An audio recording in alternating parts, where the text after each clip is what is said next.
차길령의 교육칼럼 애청자 여러분, 안녕하십니까? 차길령입니다. 창세기 1장을 보면 하나님이 천지를 창조하십니다. 첫째 날은 딱 하나만 만드셨습니다. 바로 빛입니다. 하나님이 이르시되 빛이 있으라 하시니 빛이 있었고, 창세기 1장 3절 말씀. 이 빛을 태양의 빛이라고 오해하시는 분이 계신데, 여러분, 이 빛은 태양빛이 아닙니다. 아직 태양은 첫째 날에는 만들어지지도 않았습니다. 하나님께서 태양은 넷째 날에 만드십니다. 넷째 날을 보면 하나님이 이르시되 하늘의 궁창에 광명체들이 있어 낮과 밤을 나뉘게 하고 그것들로 징조와 계절과 날과 해를 이루게 하라. 또 광명체들이 하늘의 궁창에 있어 땅을 비추라 하시니 그대로 되니라. 하나님이 두 큰 광명체를 만드사 큰 광명체로 낮을 주관하게 하시고 작은 광명체로 밤을 주관하게 하시며 또 별들을 만드시고 하나님이 그것들을 하늘의 궁창에 두어 땅을 비추게 하시며. 창세기 1장 14절에서 17절 말씀. 사도 바울의 눈을 멀게 한 빛도 태양의 빛이 아닙니다.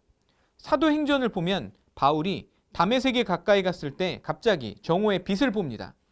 정오의 빛보다 더 밝은 어떤 빛이 바울 사도를 비춥니다. 그때 사도 바울의 눈이 멀어버립니다. 강력한 그 빛은 하나님으로부터 온 빛, 바로 하나님의 빛이었습니다. 제 사무실에 걸려있는 예수님의 그림을 소개해드리겠습니다. 이 그림을 그린 화가는 아주 유명한 화가였는데 하나님을 믿게 되면서 생전에 예수님의 그림을 그려보고 싶었다고 합니다. 그런데 꼭 직접 보고 싶어서 매일 새벽 기도를 했다고 합니다. 매일 새벽 4시 정도에 일어나서 기도를 했습니다. 하나님, 제가 예수님의 모습을 그리려고 하는데 딱 한 번만 직접 모습을 보여주세요. 이렇게 매일 기도를 했습니다. 하루가 지나고 이틀이 지나고 한 달이 지나고 석 달이 지나도 아무 소식이 없었습니다. 100일이 훨씬 더 지난 어느 날 새벽에 기도를 하는데 갑자기 어떤 빛이 얼굴에 비춰지는 것을 느꼈습니다. 너무 밝아서 눈을 꼭 감고 양손으로 두 눈을 가려도 그 빛이 얼마나 강한지 손을 뚫고 빛이 감은 눈으로 들어왔습니다. 그 빛이 너무 눈이 부셔서 엎드려서 한참을 있었다고 합니다. 시간이 많이 지나자 조금씩 빛이 약해져서 눈을 뜰 수 있게 되었습니다. 그리고 느낌이 이상해서 위를 쳐다보았는데 하늘에서 예수님께서 팔을 벌리고 이 화가를 내려다보고 계셨습니다. 화가는 급히 붓을 들어 그림을 그리기 시작했습니다. 그리고 예수님의 그림을 완성합니다. 빛이 만들어지기 전에 세상은 어떤 모습이었을까요? 창세기 2절입니다. 땅이 혼돈하고 공허하며 흑암이 깊음 위에 있고 하나님의 영은 수면 위에 운행하시니라. 세상은 혼돈 속에 있었습니다. 공허했습니다. 어둠이 깊었습니다. 캄캄한 텅 빈 공간이었습니다. 무질서하고 혼란한 상태였습니다. 이때 하나님께서는 말씀으로 빛을 창조하셨습니다. 하나님의 존재로부터 나오는 그 빛이 모든 혼돈과 공허함과 어둠을 한 번에 사라지게 합니다. 나는 빛으로 세상에 왔나니 물은 나를 믿는 자로 어둠에 거하지 않게 하려 함이로라. 요한복음 12장 46절 말씀. 예수님의 빛은 어둠을 멸하십니다.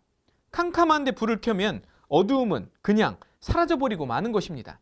여러분, 모든 혼돈과 공허와 흑암의 깊은 것들을 다 한순간에 사라지게 만드는 이 빛이 있으라고 하는 하나님의 말씀, 그 말씀이 지금도 우리 곁에 있습니다.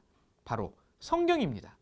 우리가 성경 말씀을 보면 우리 삶에 있는 그 혼돈과 공허함과 그 모든 어두움들이 한 번에 다 없어집니다. 많은 사람들의 마음속에 어둠이 있습니다. 우울, 불안, 미움, 분노, 초조, 절망, 좌절, 음란이 있습니다. 하나님의 말씀을 보면 우리의 마음에 빛이 비춰집니다. 성경은 말씀이 바로 하나님의 빛이라고 얘기하고 있습니다. 하나님의 빛이 나에게 비춰질 때 드디어 그 지긋지긋한 나의 어둠이 사라지게 됩니다. 우리가 빛 가운데 거하면 마귀는 자동적으로 우리를 떠나갑니다. 마귀는 빛 가운데 있을 수가 없기 때문입니다. 예수님의 빛이 비추면 우리는 드디어 죄에서 자유를 얻게 됩니다. 저는 모태신앙으로 믿음 좋은 부모님 밑에서 자랐습니다. 그래서 평생 교회를 빠져본 적이 없습니다. 하지만 저의 20대의 삶은 완전 교회와 세상 사이에 양다리를 걸치고 있었습니다. 일요일에는 성가대를 하면서 봉사했지만 주중에는 하나님을 믿지 않는 사람과 전혀 다를 바가 없었습니다. 토요일 밤에 새벽까지 술을 먹고 몇 시간 뒤에는 성가대에서 찬양을 했습니다. 저는 제가 평생 그렇게 살 줄 알았습니다. 그 당시 저는 제가 사는 삶에 만족하며 살았습니다. 하나님은 그런 저를 포기하지 않으셨습니다. 오랫동안 인내하시며 기다리신 하나님께서 이제 양다리 걸치는 삶을 청산하고 주님께로 완전히 넘어오라고 하셨습니다. 그때 저는 마음속에서 강한 거부감이 들었습니다. 그리고 주님에 대해 반항을 하는 마음이 생겼습니다. 평소에 적당히 세상과 타협하며 살았는데 이제 모든 것을 포기하고 주님께로 오라고 하니 너무 싫었습니다. 이제 세상에 재밌는 일을 다 포기하고 지루한 삶을 살게 될 것 같았습니다. 매일 저의 저항감은 높아만 갔습니다. 그리고 저는 스스로 그렇게 죄인이라는 생각을 별로 하지 않고 있었습니다. 남에게 특별히 나쁜 짓을 한 적이 없는 저는 나름 스스로 괜찮은 사람이라고 생각했습니다. 그때 하나님께서 처음으로 제 안에 있는 어둠을 보여주셨습니다. 마음속 저 깊은 곳에 있던 그 바닥의 밑을 열고 더 깊은 곳으로 들어가서 그 안에 깊이 숨어있는 저의 어둠을 보여주셨습니다. 그 당시 저는 호주를 여행하고 있었는데 겉으로는 여행을 하고 있었지만 실제로는 이 문제로 여행을 제대로 할 수가 없었습니다. 그때 저는 저에게 깊은 실망을 했습니다. 제 안에 이렇게 악한 어둠이 숨어 있다니 그것은 충격 그 자체였습니다. 그때 제 안에 있는 어둠을 본 저는 제가 죄인임을 고백할 수밖에 없었습니다. 왜 하나님을 믿지 않는 사람들이 선행을 많이 해도 지옥에 가는지 정확하게 알게 되었습니다. 사람이 아무리 겉으로는 괜찮아 보여도 마음속 깊은 곳에서는 치명적인 어두움을 가지고 있는 존재라는 것을 알게 되었습니다. 저는 강제로 하나님께로 완전히 넘어왔습니다. 그리고 새로운 세상을 보았습니다. 그것은 제가 태어나서 한 번도 경험해보지 못한 세상, 말할 수 없는 평안의 세계였습니다.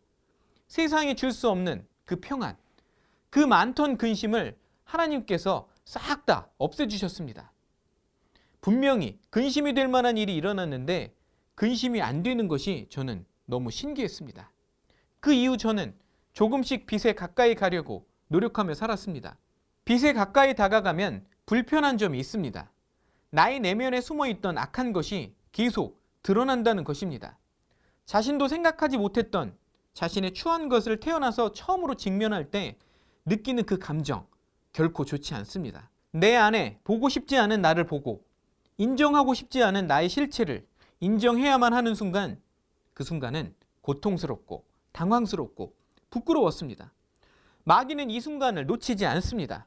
우리가 태생적으로 주님과 반대쪽에 있다고 속삭이며 너같이 주님을 사랑하지 않는 사람이 어떻게 주님 편에 있냐고 합니다. 포기하라고 합니다. 그냥 원래 살던 대로 살라고 합니다. 다시 추한 마음을 숨기라고 합니다. 마음속 깊은 곳에 그런 추한 마음을 꼭꼭 숨기라고 합니다. 하지만 우리는 반대로 해야 합니다. 숨을 필요가 없습니다. 더 드러나야 합니다. 이것은 반드시 우리가 넘어야 하는 산입니다. 우리 마음 깊은 곳에 숨어있는 모든 더러운 것들이 빛 가운데 다 드러나야 합니다. 그리고 이런 것들이 다 주님 앞에 드러날 수 있도록 기도해야 합니다. 주님, 제 안에 있는 모든 더럽고 악한 마음이 다 드러나게 하소서. 제가 다 알게 하시고 회개하게 하소서.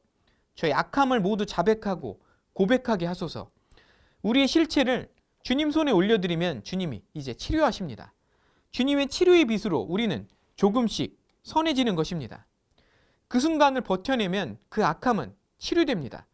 여러분, 드러나는 것이 은혜입니다. 축복입니다.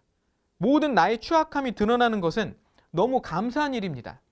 회개할 기회를 얻고 새롭게 될 기회를 얻는 것입니다. 가장 두려운 것은 심판의 날, 심판대 위에서 우리 스스로 자각하지 못했던 수많은 우리의 악함, 미처 깨닫지 못해 회개하지 못한 것을 불행하게도 심판대 위에서 알게 된다면 주님이 넌 악하다 라고 심판대 위에서 말씀하신다면 이것은 정말 두려운 일입니다. 여러분, 아직 기회가 있습니다. 오늘도 힘내시고 빛으로 한 걸음 한 걸음 더 나아가시는 하루 되시기를 바랍니다. 차길령의 교육 칼럼 오늘은 여기서 마치겠습니다. 감사합니다.